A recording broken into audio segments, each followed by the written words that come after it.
My name is Dr. Ichabod Jung. So welcome to my talk. I know you have talks all week. I'll describe a little bit myself. Nice to see you.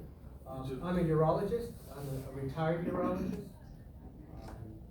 My practice is Western New York, Chautauqua County, next county over. We've been coming to Erie for, I would say, for the last 4 to 6 years. My daughter chose to go to high school here at Mercyhurst Prep, and she graduated. She's now at the University of Rochester. My son is graduating from Mercyhurst Prep, so we're really happy. The mission accomplished. Both kids are being launched off into good schools. My son's going to NYU, so we're really happy with that. I've been embraced with the community. We've met a lot of good friends. Sort of bittersweet because it may be coming to a close. I teach at LECOM, a clinical instructor there. I'm a surgeon, so I teach the kids how to intubate, how to put central lines in, and how to do certain suturing, and how to wash their hands for the operating room. And during COVID, I got really bored and took another position at the University of Buffalo. So my partners run the program. I help run the program in Buffalo. And I help the urology residents try to push along the research. They need to learn. Everyone needs to learn. And that's part of aging, and that's part of growing, and that's part of retirement. And I know I'm preaching to the choir because you guys, a lot of you guys just came out of maybe silver sneakers. You guys, so I don't know how germane this is for you. I just came out of silver sneakers at Glenwood, so I smell just as bad.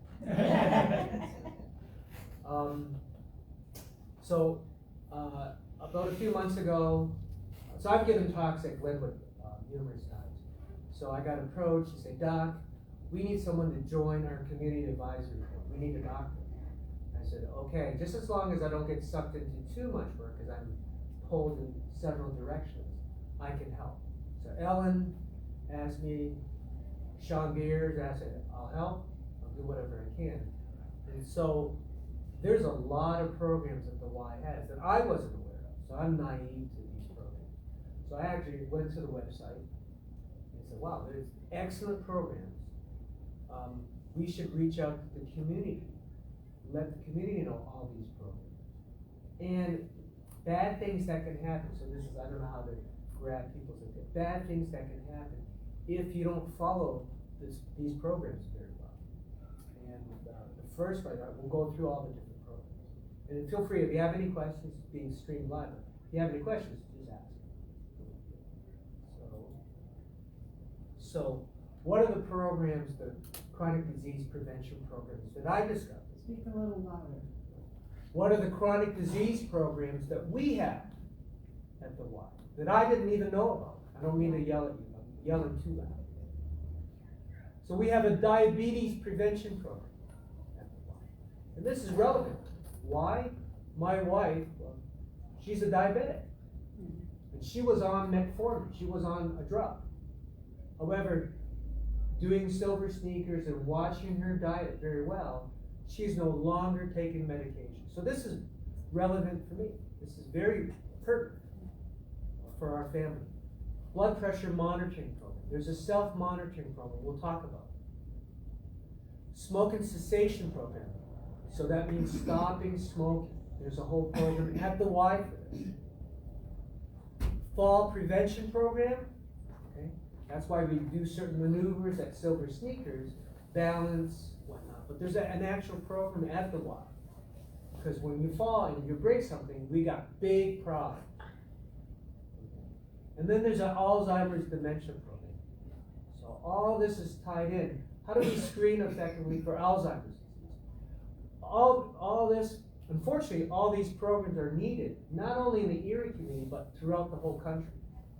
Because there's more and more diabetics. Everyone's getting a little older. There's more Alzheimer's. These numbers will get bigger and bigger as our population ages. We have an obesity pandemic. Not only a COVID pandemic, we have an obesity pandemic. So let's talk a little bit about the diabetes prevention program. So It's really a 12-month program, behavioral changes to reduce your developing of diabetes. And diabetes shouldn't be looked at as a light switch that goes on and off. It's gradual.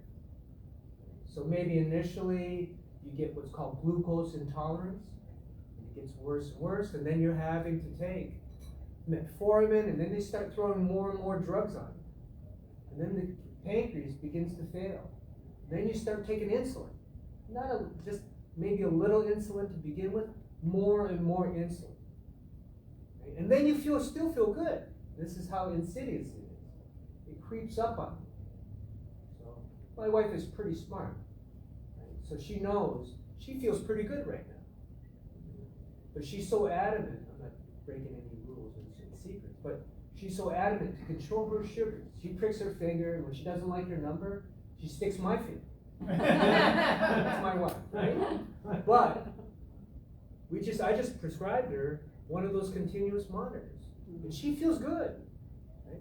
She wants to monitor her sugar to make sure her sugar is closer to 100 than to 200. Okay. Let's talk about this program. It's 25 classes, so it sounds like it's bi-weekly. Qualifications: you have to be an adult, over 18. Most of you are adults.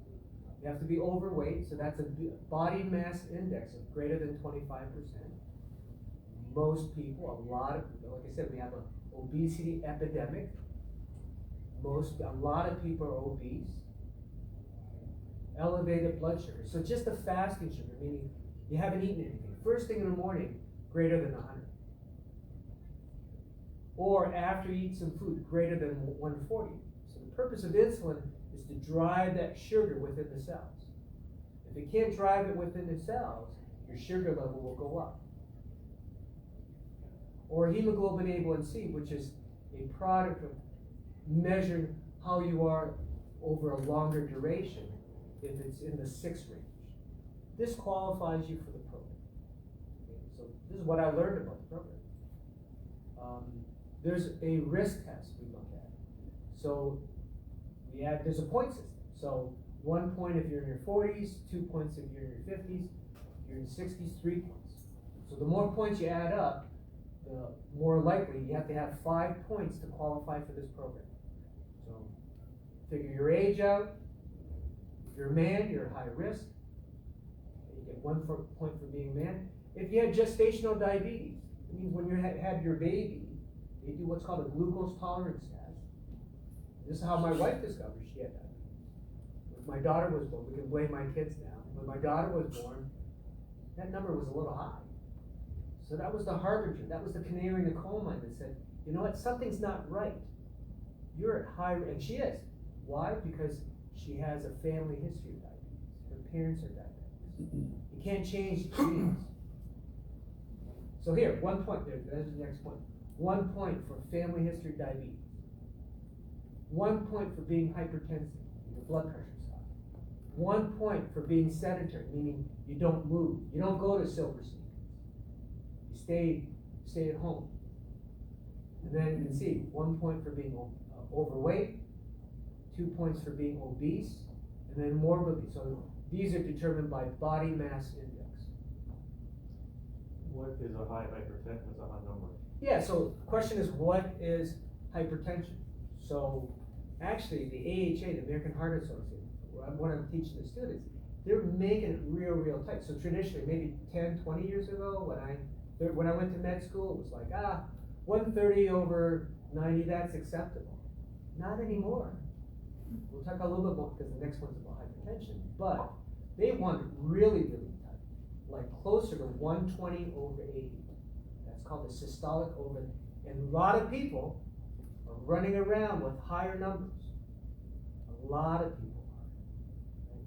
We'll talk about the medical implications if you don't watch that blood pressure. But we're trying to keep it tight. So you can see, it only takes 5 points, greater than 5 points to qualify for this program. If you're in your 60s, you got 3 points right there. If you're a guy, you got 1 point right there. Right, that's 4. 3 strikes, you're out, right? Look how close you guys are. So if I were to guess, I would say a lot even sitting here would qualify for the program. And this is the healthy core. If I keep talking, I'll run out of time for talking these slides. Okay, so what are the complications? I teach the medical students, we get the 3 things that get affected. So retinopathy, meaning your eyesight goes. So here's a picture on your left, normal vision, you guys got 20/20 vision. Here you get diabetic retinopathy. So imagine like the screen that you have here. There's a screen, the retina is in the back of your eyeball. Well, part of that begins to bleed, part of that begins to detach, fall apart with diabetes. Okay, and then you start having things that are blurry. Then you start having things that are patchy. You will not be able to see. This happens so slowly over time. So this is very insidious disease. Happens so slow. So you don't want this. I can guarantee you. You don't want to lose your eyesight. I can guarantee you. You don't want to lose your driver's license and get stuck at home. I'll guarantee you that. Okay. And then your nerves get shot. So we get the other opathy, the neuropathy. So you can have what we call positive signs, meaning you can have neuropathy and pain. And we have different medical terms, so I borrowed these off the internet. Okay? We talk about, and these are for more of our medical students, but it can be painful. Hyperalgesia, you feel things. Allodynia, a lot of pain. Okay? And then you can get the negative symptoms. This is, maybe you could argue this is even worse, where it's all numb. You don't feel anything. And why is that important? I'll tell you why. Because when you don't feel what's happening to your toes, okay, and your toes stub something, and you get a little bruise, and you get poor circulation in your feet, that little bruise doesn't heal, and then we're talking about gangrene and amputation. Today it was nice, I didn't show you pictures of amputated feet. See how nice I am? I'm really nice. Did I do a lot of amputations when I was a medical student? Sure. Remember, I'm a urologist. Went through some surgical training. Yeah. So is it meant to scare you? I'm being honest with you. Yeah. Amputate toes. And then with the toes, amputate ankles. And then you go up. Below the knee, above the knee. So we have acronyms. AKA, BKA. Above the knee amputation. Below the knee amputation. So this stuff is real.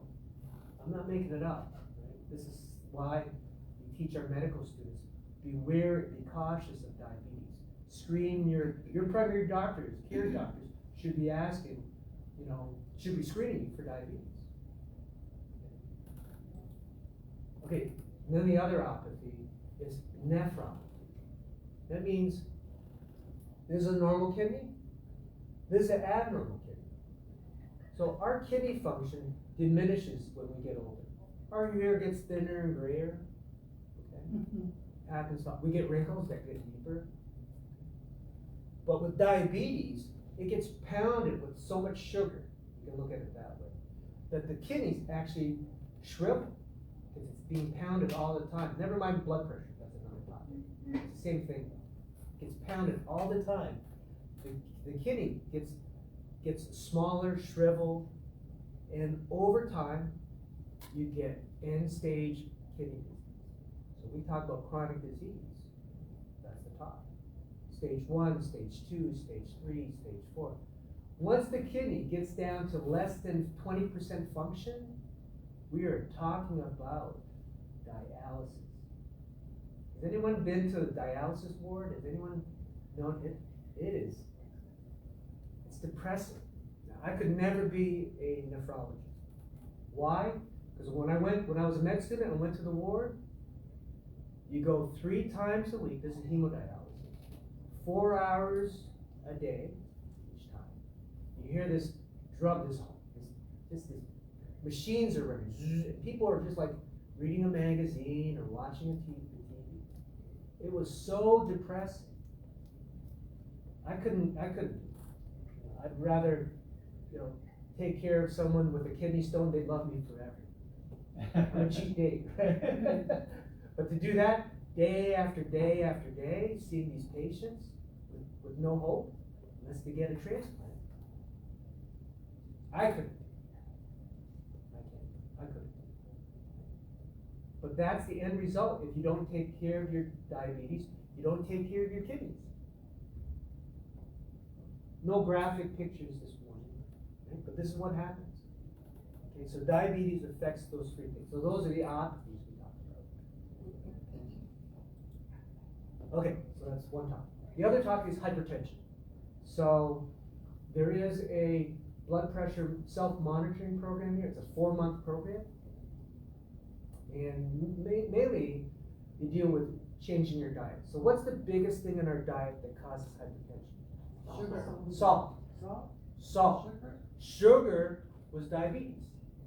Salt is hypertension. You can't.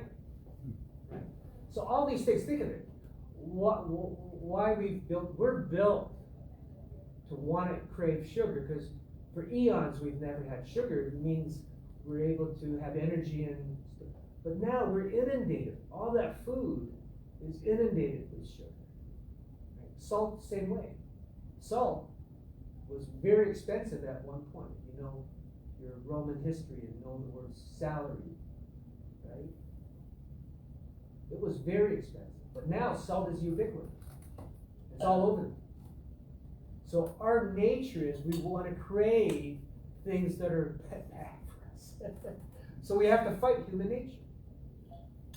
We have to fight.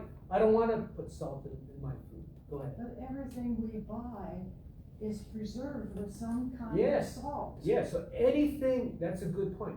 Anything that is processed that we buy. So you have a good point. So anything that we buy that is processed has salt. So you have the choice of buying, we'll just make something up, string beans, or soup. We'll just make soup. Soup has a lot of sodium in it, sodium chloride, right? But if you decide to make your own soup out of carrots and whatever, you control how much salt you put in. No one forces you to put that table salt. I don't even have table salt on my kitchen. You don't. We don't even have, we've never had, I can't remember, soda pop in our house. I can't even remember. You know, for a treat, maybe for your birthday, we go to, you can have like a Pepsi or whatever. Because it's just empty sugar calories. We do it to ourselves, that's my point. And my point here is to educate you. That's the point of this, right? Adjusting your diet. Saying instead of me getting the can of soup, maybe I'll make my own soup. And it takes an extra 15 minutes. Okay, I'll cut some carrots up and I'll throw this in. Does the blood pressure go up as you get older? That's what my doctor So blood pressure does. Mine used to be really low, and Yeah, now blood pressure does. And Blood they got pressure, a limit. Yeah, blood pressure does. Okay. And the blood pressure does because what happens is as we get older, we get more frail, those arteries get more and more tight. We get atherosclerosis. We can't help that. We can't help it by our diet. Maybe if we, maybe if we didn't eat as much red meat and ate more fish. We don't eat meat. Over the last 50 to 60 years, all this is habitual. In life, there's no free lunch, is what I'm saying. You have to pay the piper. If you have behavior, you smoke, there's a smoke. If you smoke a pack a day for 30 to 40 years, you feel good. Oh, I love smoking. Then you start getting short of breath. And then a few years later, you find a nodule in your lung. Did that just happen overnight? No. So all these things take time. That's why it's a prevention problem. All these things that we're going to talk about, we're trying to prevent. So these sessions are adjusting your diet, consultation with, I'm not sure heart and vascular, attend nutrition seminars like low salt diet, track your blood pressure at home. So something that's relatively easy to do. I think the biggest problem is, can you adhere to a low salt diet? Let's just cut to the chase. First part is, can you monitor your sugar? Can you adhere to a low carbohydrate, low sugar diet or not? And that's the crux of it. Here, can you monitor your blood pressure? Can you control your diet? Alright, tracking it at home. Those machines I've read, they don't seem that accurate. No, so the question is, for those on the street, that tracking at home, those machines aren't as accurate. The best way is, to have your doctor or have a nurse do your blood pressure. That's ultimately the best way. But in lieu of that, it's better than nothing, right? So is the confidence interval, we talk in science, is it plus or minus 10 millimeters of mercury? It's close enough. It's better than not tracking. Let's put it that way. Right? Better than not tracking. But that's a good point, yeah. Does stress alone raise the blood pressure? Yeah, so you can get like white coat syndrome. You see your doctor makes you nervous because he's looking at you funny. Well, I don't know. It's like, oh geez, my blood pressure. That's why we instruct our students and our residents that you should never just treat that first number. You're supposed to ask questions. Have you been sitting for the last 30 minutes? Have you been exercising in the last 30 minutes? Blah, blah, blah. Have you had nicotine or caffeine in the last 5 minutes? Whatever. And, if it's like a little high, come back and we'll see again. It's persistently high. Now, if you're 160 over 90, that is probably now, say 200. That's the systolic number. I would say that's probably not because you're nervous. You and I are sitting here. We cannot make our heart rate 120 just by sitting. If your heart rate's 120 by sitting here, you have some pathology with your heart rate. Yeah. Does it matter which arm you take your blood pressure in? So because sometimes, what do we instruct our students? If that blood pressure is a little high in one arm, you can check it on the other side, just as a double check. Okay? So depending on which artery has potentially more tightening, that can artificially change that number. So it does matter. Okay. Right? But again, within reason. Right? I mean, if it's high here, I say, let me just double check. It's high here. It's probably accurate. So again, we're getting into the weeds a little, but that's a good question. Yeah, sometimes I go to the doctor and they'll use the left arm and it seems to be a little higher than the right arm. Yeah, but if it's like within 10 millimeters of mercury, that's, Yeah. then it's, but and I wouldn't sweat it too much. I'd say if you're persistently high in either arm, like 160, you got a problem. 150, you got a problem. What's your feeling about medications relative to bringing your blood pressure? So the question is, what's my feeling on medication? So all medications have side effects, so you're better off without medications. But if you can do it alone by your diet, by your exercising, by going to silver steel, the natural way is always the better. That's the way our bodies are designed. But if you need a hand, medications and your blood pressure is really high. Like I'm thinking of my father-in-law, his blood pressure is really high. I thought he was going to get a stroke. See, this is a problem. You need to get it down. Because you blow a gasket up here, you're going to end up with a stroke. Because I went through that program, and my blood pressure was, you're talking like 160, had a couple 160s over 90s, and the doctor wanted to start the medication, and I said, well, I just started this program, and let me see. So I started, they have Energy and Jung, and it has come down. And what's your blood pressure right now? Well, I haven't checked it lately, it's like 130 over 75. So again, going back to the question up here, are we happy with 130 over 75? And the doctor's happy with that. Yeah. And I would argue now, the newer thinking is we're not so happy. We want it really, really tighter. Yeah, I'm happier with 120 over 75, Oh, yeah. but that doesn't always happen. I'd like to win the lottery too. So we like a lot of things. It seems that the latest recommendations for statins are very it's like every male over 65 should be prescribed a statin. So the question is, it seems like, or the comment is like everyone should be prescribed a statin. So if your HDL is greater than 200, 220, 220, then maybe you should, but all statins have, these statins affect the liver, and they can cause myopathy, they can cause problems with your muscle, people complain of muscle aching. So if you can do it naturally, you're always better off. And then it's always about informed consent as a physician. I don't tell you what to do. I have high cholesterol because it's genetic in my family. I blame it on my dad. But I know this, right? I know that my cholesterol, I can improve my good cholesterol by exercising more. Right? But just like you said, your physician should have a talk with you, and it's your choice. You say, well, it's a little high. Are you okay knowing that it's a little high? Knowing that there's potential side effects from these statins. As long as you know, and knowing that if you don't take it, knowing what can happen. What do you go by that, like, mine was like 200, which is the cutoff, but my ratio is like 2.5. Yeah. What's better, the ratio or the, Well, I don't think it's not. I mean, the either- doctor's okay with it, but I have Yeah, I don't think it's either or. yeah. I think it's, again, informed consent. As a physician, we're supposed to, because you're the client, you're the patient.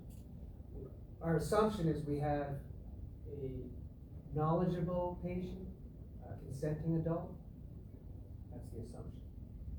And we guide you along. As long as we have that discussion, it's a gray area. And he's like, Yeah, he's no, that's happy with exactly, the that's the ratio. sound I just made. I don't know. You know, that's the sound. And if you feel comfortable knowing that it's borderline, because those drugs, look, all drugs have side effects. So it doesn't mean you're gonna have this, but they have So I say, you start this drug, but in a month, go get blood work, you know, so it's like, And in a month, get blood work and see if the number gets better. That's the rate. well, no, it's blood work to see, what, was it damage your kidneys, or does? Your liver. The liver does something, that's what. No, it could damage your liver. So as long as you know, it could, it may not. And that's the nature of drugs. Just like all surgery, I'm a surgeon, all surgery has potential complications. Certain percentage. As long as we know going into the operation, ma'am, I'm taking out your kidney stone, you could have some bleeding afterwards, blah, blah, blah, then I've done my job. Otherwise, go ahead, keep suffering with kidney pain. It's your call. I'm recommending you do this. If you don't, that's okay. It's not my body. It's your body. You have every right to decide what to do with your body. Again, that's called informed consent. That's a good question. So I've decided, okay, my cholesterol is 200, 250, whatever. I'll avoid the statin. But that's a personal decision. Nothing wrong with that. But full disclosure. And I'm on the other end, I'm a doctor. So I know. And my dad lived to 87. Didn't die of heart attack. He was thin. So what's the qualifications for the program? You have to be an adult. You have to be diagnosed with high blood pressure. No lymphedema, meaning, say if you had breast cancer and you had your breast nerve that's swelling to that arm. I'm not exactly sure why they say no heart attack within a year or no heart arrhythmias. Probably because the caveat is they want better monitoring than yourself. Maybe that monitor isn't good enough, that home monitor isn't good enough. They'd rather have, if you had a heart attack, I want you being followed more carefully by your regular doctor. So that's why they threw these last two things. That's my guess. But I'm sure your doctor, if you had a heart attack, your doctor should be checking blood pressure pretty frequently. And if you had AFib, atrial fib, the heart isn't beating correctly, you're high risk for having complications. They should be monitoring carefully. So, you know, I think a lot of people would qualify for this. Blood pressure a little high, being an adult. And then what are the complications? Right? So it affects everything. I mentioned my father-in-law. I was worried his blood pressure was like 160, 180. I thought he was gonna blow a gasket and have a stroke. I said, you need to get that down. I feel good. I said, I don't care if you feel good. Talk to your doctor, get this thing. Let me talk to your doctor. He ends up with a stroke, ends up at a nursing home, no one's gonna be happy. You go blind, I talk about these blood vessels popping in your retina, lose your eyesight, get a heart attack, you know that. Kidney failure, see, it's all one, you know, as a urologist, what did I see? I saw a lot of problems with blood pressure, cholesterol, and these guys would come in with erectile dysfunction. Okay, I'm a urologist. Okay, well, because if you look at it, when I tell the students, the penis, I guess you look at it, it isn't so much a muscle, it's a big blood vessel. If you can't get blood flow there, you're probably not getting it up here. Make sense? So all these things are tied in together. So those are the complications if you don't get your blood pressure in control. Smoking cessation, stopping smoking. Okay? So it's 6 1-hour sessions. Basically, a lot of it's education, and I would guess the majority of you here are non-smokers. Why would you be at the Y? But you probably have a lot of friends that continue to smoke. Okay? So provide them education, please stop smoking. Your doctor should be telling them, please stop smoking. And here, I think with the nicotine replacement, they actually recommend or give you a patch. So you can give it's hard to go cold turkey. I just think of Grandma June, my neighbor, who passed away. She was in her 70s. She continued to smoke. And she was down to like 1 damn cigarette a day. Just 1 cigarette after dinner. It's a habit. Well, one day she knocks on my door. And she's out of it.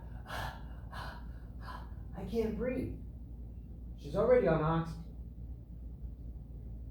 So what do you think I should do? Goodbye. I said, stop smoking. So I'm a genius. Stop smoking. I'm not a genius. Stop smoking. You're down to 1 damn cigarette a day. Just 1 a day. Stop. She couldn't. It's so addictive. So what are things we can do as doctors? We can write you for a patch. It's almost like, it's basically like a drug withdrawal.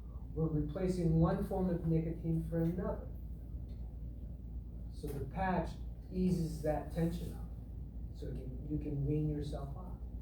And there's drugs we can give, like Chantix. We can prescribe like a 12-week course of Chantix. But the idea is the same. Wean you off something really bad and get you on something else, and then maybe you'll get off this something else. And this is so important because, you know, Medicare, most of you guys have Medicare. Medicare reimburses the doctor if we discuss smoking cessation. If we say, sir, please stop smoking, we talk about smoking for 3 minutes, then we can bill Medicare. I talked to Mr. Smith, I talked to Bob, I talked to Stop Smoking, I talked to him for 3 minutes, I gave him alternatives. In fact, what I try to do with the Y, because I have this new program, me being involved in Y, I've had direct talks with MAE, so Medical Associates of Erie, they're the LECOM group. I said, we can have referrals from that group into all these programs, and vice versa. It can be synergistic.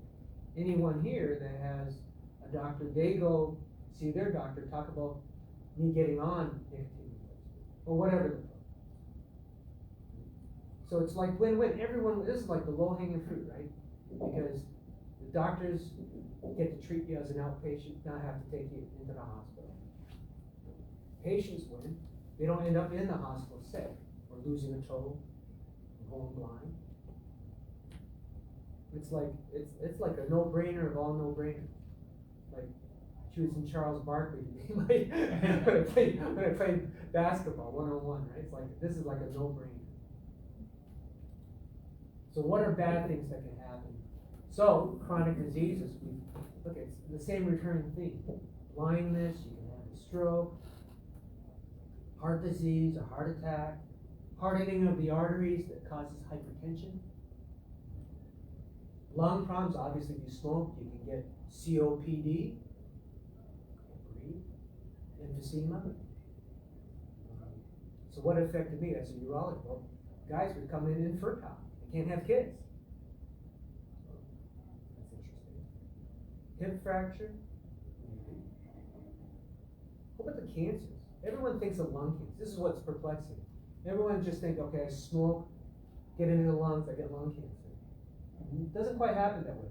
Smoke goes into the lungs, gets absorbed in the blood system. Those carcinogens get metabolized, converted to other metabolites in the body, gets dispersed throughout the whole body. And how does a urologist get involved? Well, the kidneys are a filter for the blood. So it goes into the kidney. Those toxins are eventually released. The reservoir is the bladder, so you pee. So those toxins stay in your bladder for hours, and then you pee. Okay? So smoking is the #1 risk factor for developing bladder cancer. And my patients, I never heard that. I said, yeah, you probably didn't. Did your primary care doctor talk to you about that? No. Guaranteed.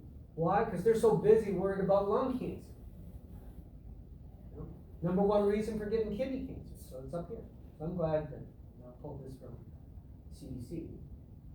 Stomach cancer. Pancreatic cancer.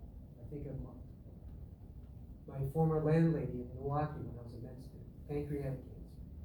Big smoke. Big smoke.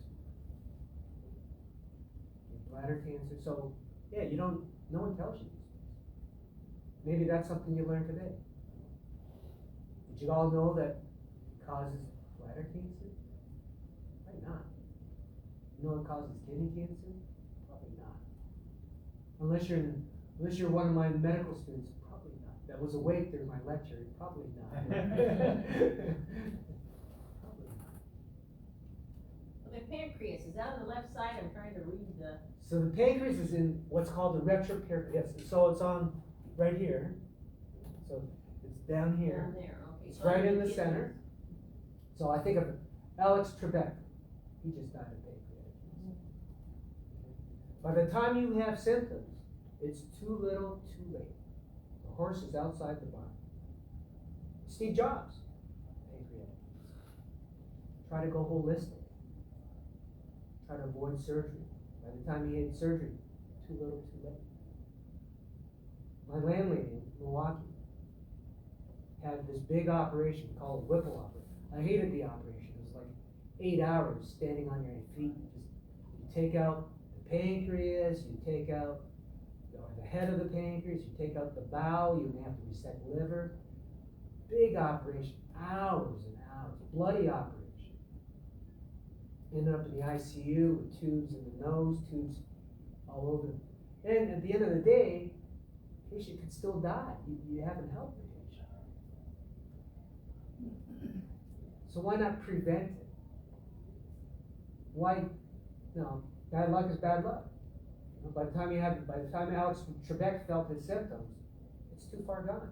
I got pain in the back. That could be anything. It could be just arthritis. It could be a slipped disc. It could be pancreatic cancer. That's one of the things we teachers say. If you have a patient that comes in with abdominal pain or pain right into the back, check some enzymes, some blood work to help rule out pancreatic cancer. No one thinks it. It's not a common cancer. So that's the pancreas. Colon cancer is common. That's why everyone should be having colonoscopy after the age of 50. I had my colonoscopy. Everyone knew me in the old, hey, Jeremy's John. I tried to go incognito 7 in the morning. Did not work. Nurse put in the IV was my former nurse. The nurse put me asleep. Hey, how's it going? Like, so everyone saw my butt 7 in the morning. Not real fun, but I needed to have it done. I was asleep, so I could care less. Right? Worst part was doing the prep. Oh, God, I hated that prep. But it had to be done. I knew I didn't want to die. Because colon cancer is affecting younger people now. You know, who's that guy in the Black Panther? I'm blanking on his name. But he was young. Bozeman, Oh, he was young, colon cancer. So that's part of prevention, having a colonoscopy. That's what I'm recommending. So, again, this cohort tends to be a little healthier, this group. You probably had a colonoscopy, can't guarantee all. How often do you recommend it? So that's a good question. So USPTF, United States Preventive Task Force, that's a bunch of doctors with some politician oversight. Get involved and say, hey, because they're finding a balance, right? They don't want to have things overly recommended, then it's expensive, it's a big drain on Medicare. Maybe you get unnecessary procedures because of that. And you balance that against missing cancer. So maybe if you have a family history, you need to get the colonoscopy a little bit younger. Maybe, I think the latest recommendation is like every 10 years. Or if you've had polyps every 2 years. I would argue, when I had my I'll tell you what I did. When I had my colonoscopy, and I like my GI doctor, we work with them. I asked them that same question. I said, well, the recommendation is, I said, well, I know what the recommendation is. I'm coming to see you in 5 years. How many? 5 years. Every 5 years. Well, I asked our doctor how old. He said, well, because I was not much younger than my husband, but a little healthier because I don't have diabetes and things. He was saying, oh, I should keep doing it. I thought, how much longer here? You know, I've had 4 or 5 by now. And he said something about, oh, till you're 85, where he told him, well, like 80, because he's got diabetes, he's gonna die sooner. I don't know, but it was like, maybe that goes into consideration. but it was a different thing. It was like, oh yeah, maybe you'll do you to 90, and it's like, I don't know. No, because women tend to live longer than men. Yeah, so am I gonna still be Statistically. doing colonoscopies from 90, you know? No, but think of it. He's absolutely right. Statistically, men die before women. Yeah. So you have everything to benefit from a screening program than someone that's going to die. You just say, I hate to sound morbid, but that's the truth. When my neighbor, the smoker, had this lung mass on her chest X-ray, one that was short of breath, that was down to 1 cigarette a day, she said, Ichabod, what do you think I should do? I'm like, what do you think it is? I think it's a cancer. Well, how many years do you give me? I give you about 5. It was 5 years. And I remember going to the funeral, the daughter said, how did you know it was going to be 5? I'm a genius. But we try to figure out what's your other comorbidities. And I said, well, what do you want to do with this thing? The right thing to do is to get a biopsy. She was averse to physicians. I don't want a biopsy. I said, okay, well, it could be cancer and let it spread. I don't know. As long as you're willing, again, full disclosure, as long as you're willing to take that chance. And this is what I said at her eulogy. She said, I didn't want to say anything. Well, I said, she died the way she wanted to die. She ended up actually at Hammond. And then by the time they really did a complete evaluation, she had mets to her liver. Metastasis spread to the liver. And I said, well, what's the point? She didn't have the biopsy when it was in the lung. Why are we talking? Why are we even worried about the liver at this point? Send her home. So yeah, we are gauging all that stuff. How is this, if their PSA, that's prostate, is high, but the guy's like on dialysis, the guy's a big smoker, you know what? We're looking the other way. We're saying, yeah, that's important. Okay, we'll just keep an eye on that. But we're thinking, yeah, the guy's gonna die of something. The guy's gonna die of something. Cologuard tests are still effective though, right? Well, the question is Cologuard. So it's like a DNA-based test. So in lieu of colonoscopy, taking a look in there, it's like a blood test, right? And so this is actually interesting because we're looking in terms of research. Are there less invasive ways? because doing the bowel prep is not fun. If everyone see my butt is not fun, especially if they know me.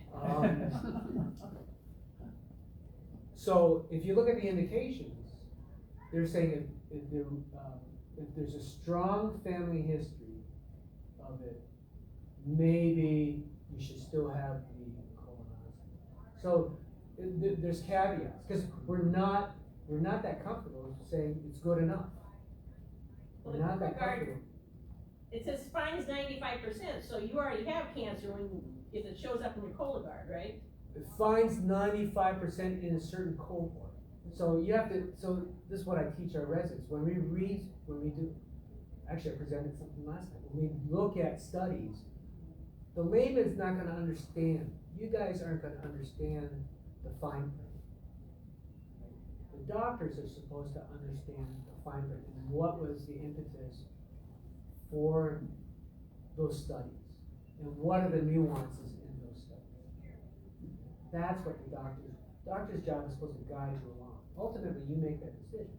I had a guy that I did yoga with a few years ago. He worked at GE, he's retired, and he said, "No, I'm going to have the Cologuard test, the blood test." I said, "Okay, as long as you know that it's not as good as a colonoscopy, full disclosure, and you may fit that category, okay, that's okay. There's nothing wrong with that. Nothing wrong at all.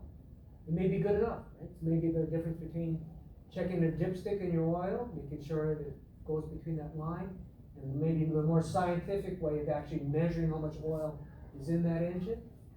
But maybe that's good enough for your purpose. Better than not checking the dipstick in your engine. Right? That would be foolish. And it all harkens back to, you got a car. This is my best analogy. You got a car. You want to keep the car moving. But your car still feels pretty good. But most of you would change your oil every 6 months or every 5,000 miles. I would rarely hear that you'd say, "No, my car runs fine. I'm never going to change that oil." I don't think you would treat your car that way. So why do you treat your body that way? Why would you? Why would you not do the preventative things?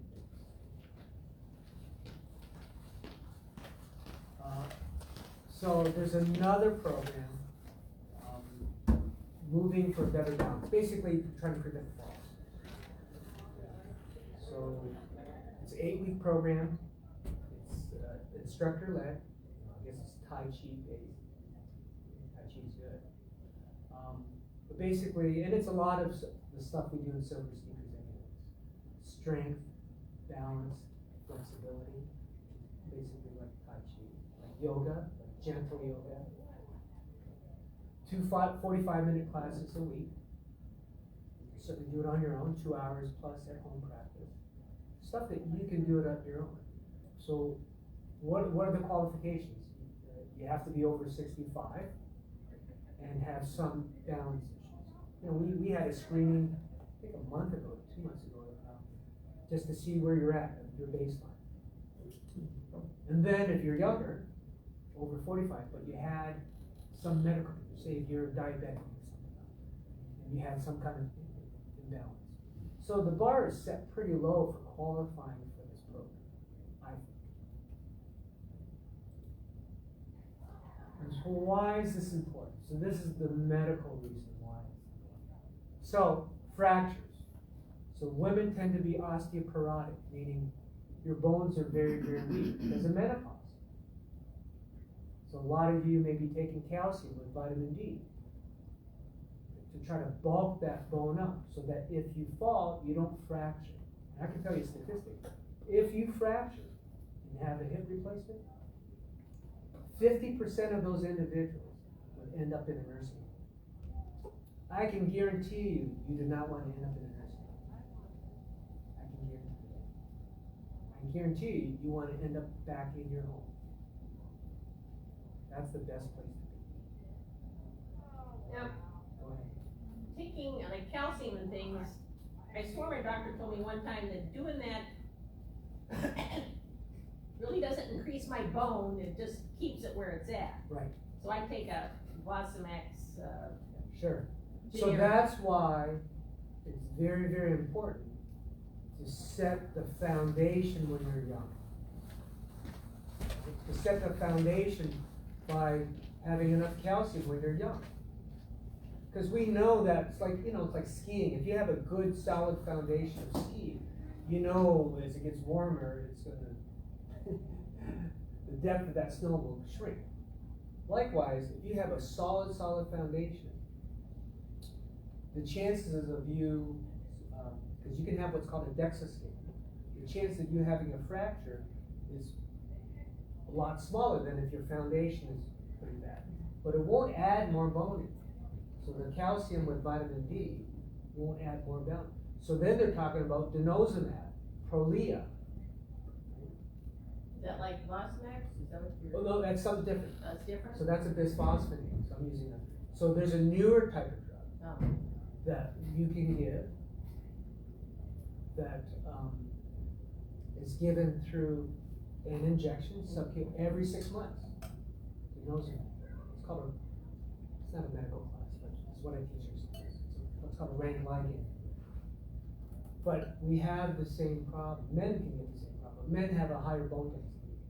So what should they do for screening? Well, they should be doing, hopefully, a DEXA scan and see where your baseline is at, and see if you're at high risk for skeletal related events, SREs. That's a fracture. If you have osteoporosis, osteopenia, probably need to get on something. So my mother-in-law is on calcium. She takes calcium, vitamin D. My mother was on Prolia every 6 months. So it's a very common thing, because when we go into menopause, our hormones changes. Did it increase your bone density or? Yeah, so it can increase your bone I mean, density. I get a DEXA scan every 2-3 years. Prolia, those other drugs, they have different side effects. You can get this crazy thing called osteonecrosis of the jaw. So again, if you could have built it up when you're younger, you're better off. Right? How many things do we discover now? We discover now it was stupid for us to go out in the sun and now we get skin cancer. Duh. Right? 30, 40 years later, you get skin cancer.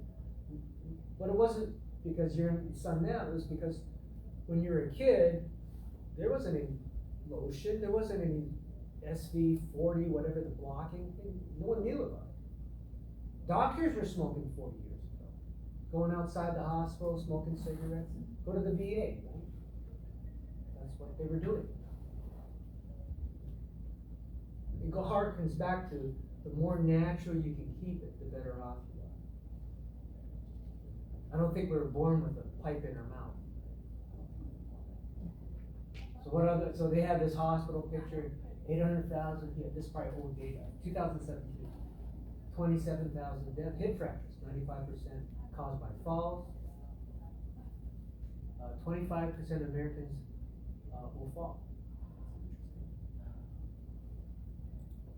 Okay, where do we fall?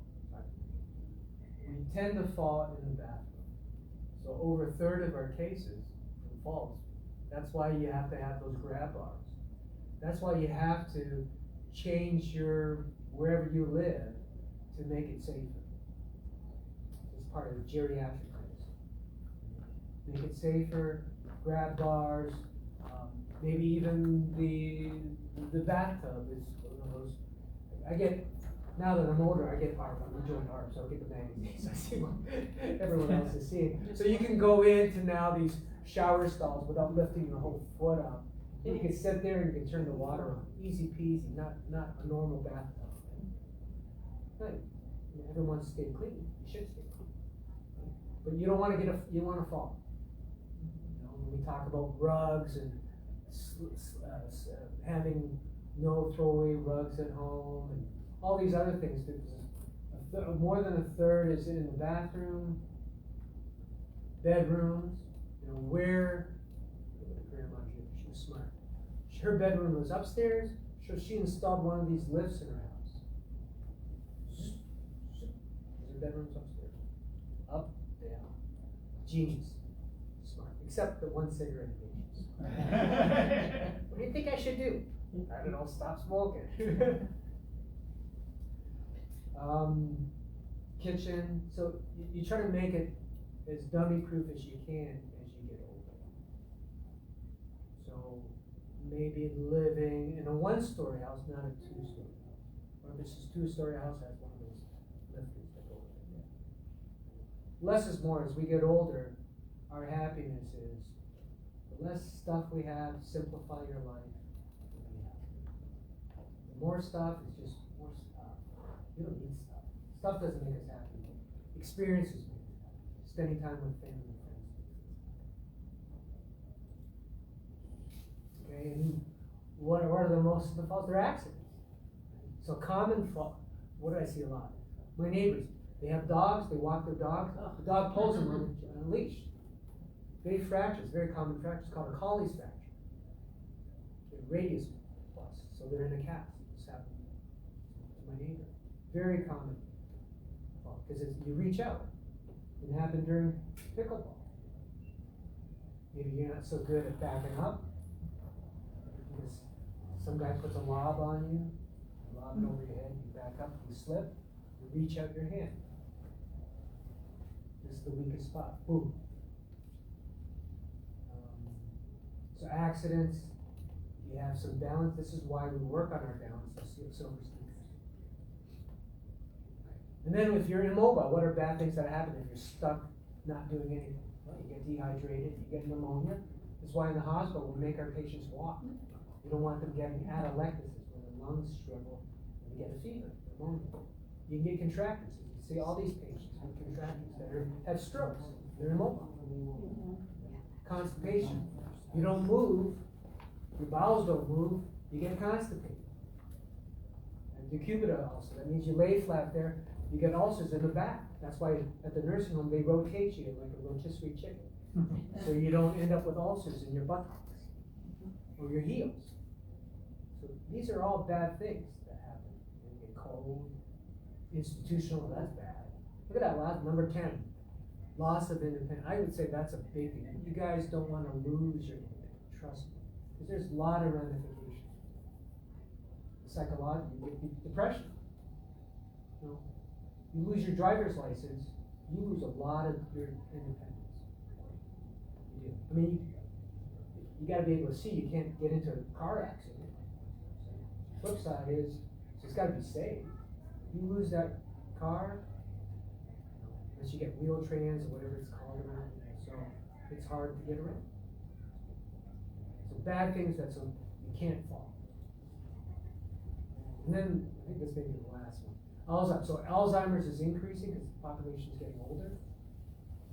So they have a program here that exercises the spirit. So this is part of it. That's coffee talk or whatever. The minds and maybe doing some puzzles. Actually, this last point, exercising the body. So silver sneakers. Moving around, we think, oxygenates the brain, keeping those blood vessels open, preventing Alzheimer's. It's supported by the local Alzheimer's clinic. And what are some early signs? Well, sort of sad. I think my mother has some degree of Alzheimer's. COVID didn't help because now she's really paranoid. Memory loss, mood changes, she's maybe hallucinating, hearing things, misplacing them. As we get older, we tend to forget some stuff. So that part of that's normal. Socially withdrawn, stuck at home. That's my mother. So not good. And then you can get complications from it. All bad things. This is my mother. Depression, social isolation, hearing things, not good. How old's your mom? My mother is 83 years old, but she's so paranoid at this point. She refuses to go out because she's afraid of getting COVID. But then everyone's vaccinated. Well, most people are vaccinated. So that's the whole irony. She won't go out to get vaccinated. And if she was vaccinated, she could go out and see people. What's the end of that chart there on the right? The end of the chart here, right here, is dying. Oh, the age. Oh, the age. Everyone has their chart. Everyone has it. You're in control of your chart. This is actually the most important. This successful age. what we call morbidity compression. Meaning all of us have time, we're all gonna die. We don't know when, only someone up there knows when we're gonna die. We have no control. I could go outside today, get in a car accident, boom, I'm gone. I won't be delivering this talk at Glenwood next week. None of us know. But we control what we can control. But, so a lot of what I'm talking about is how long we live. You can live to 80, you can live to 90, you can live to 100. You can drop dead at 50. But it's also quality of life. So not only quantity, what is our quality while we're here? Because we're all gonna die. None of us can escape that. So our hope is, this is the ideal thing. You have a good quality of life, and then you drop dead the next day. And that's called morbidity compression. You're decreasing this time. So usual age, so this chart here, this is what happens normally. Here, if you do all the right things, eat well, exercise well, avoid bad things like drinking and smoking, you can actually have a good quality of life. Even be a pickleball player at the age of 79. Some of them. Be the president of the Pickleball Association of Erie. Whoa. Holy cow. I'm not making these people up. Or you could be like my mother, who is still alive, not in very good quality, stuck at home, hearing things, afraid of COVID. Maybe she's on this side. Maybe we'll all die at 83. So this is what life, so it's not all about how long you live, because it's important, that's a statistic. But while you're alive, how well you live. Did you live a good life? Because we don't get yesterday back. It's gone. It's living, that's what yoga is, live in the moment. Be present. Enjoy today. What you do today affects your future or the people around you. So this is probably the most important slide. So everything, all these programs, hopefully, will generate successful aging. So I'm done with stuff. Great job, thank you. Any questions? Yeah, I do have a question. Is food, can it be like for osteoporosis, like calcium, like eating spinach or eating, you know, like there, I think Sandy's gonna talk, Sweet's gonna talk on the minerals and vitamins you can do to prevent some of those things, like fish oil and, you know, to prevent osteoporosis. Yeah, so certainly diet is a big thing, right? So calcium, vitamin D. But it's really bulking up when you're young. Because once you hit menopause, you lose that estrogen, it's gonna go down. In males, we can do that iatrically. Sometimes we give drugs for prostate cancer, we do the same thing. And what about, you know, though, they tell you to do weight training? Yeah, for absolutely. osteoporosis. Yeah, absolutely. Weight, so the bone is not a static thing. By us putting load on that bone, it forces us to recalibrate, for us to get stronger. So it's important for us not to do the aerobic exercise, but also the muscle exercise. Part of self-esteem. Well, I said, because I'm lighter weight, that I don't have the It's weight, okay. you know, but I exercise. You do what you can. Yeah, I'm keeping it, I think, level. You do what you can. Yes. But I fell a couple times to get my wrist and it didn't break, so I'm thinking, okay, I'm not as bad off as I think. I'll just stand here, I'll just finish up. You guys are free to go. Thank you. Yeah. Thank you. Do you teach any of these sessions? Do I teach any of the sessions? Yeah, No, I mean, I just got involved with the program, the summaries? and, they haven't asked me. Okay. I don't think they need a document. Yeah, most of it's just the girls here and that teach the program, it's just do the blood pressure. It's pretty basic. I'm trying to get our medical students involved with this program. so they can get out, reach out to the community. Okay. So they may be involved, I'm trying to get them involved. Any You questions? had a DEXA scan, you worried about the prostate? No. Good job. My mother has Oh. it.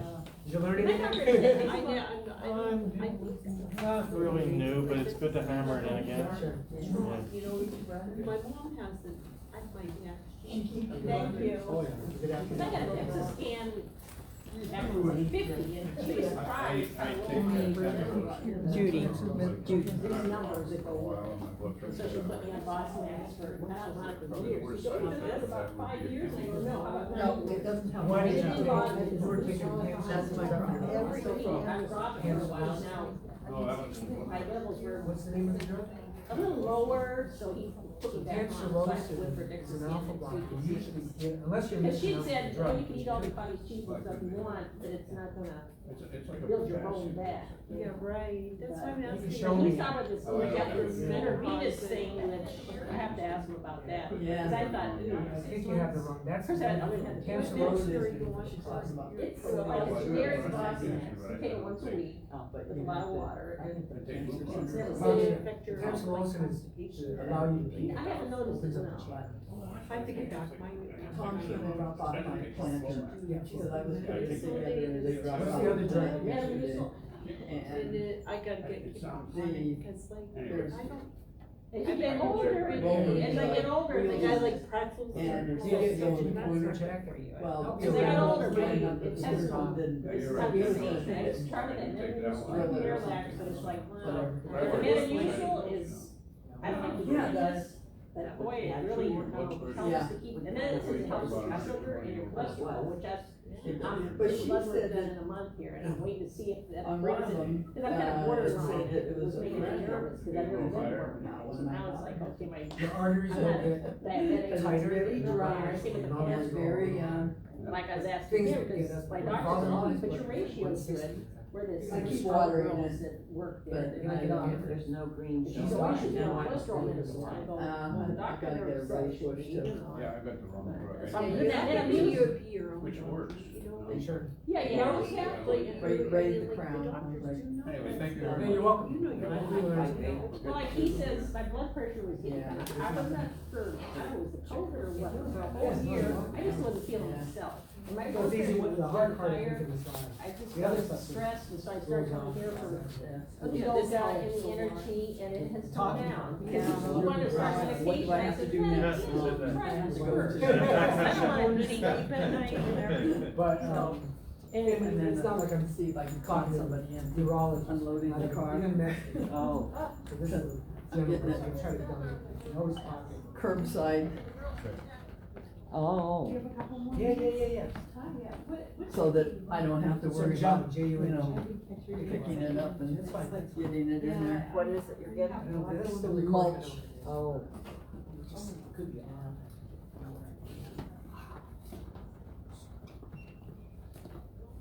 You limping?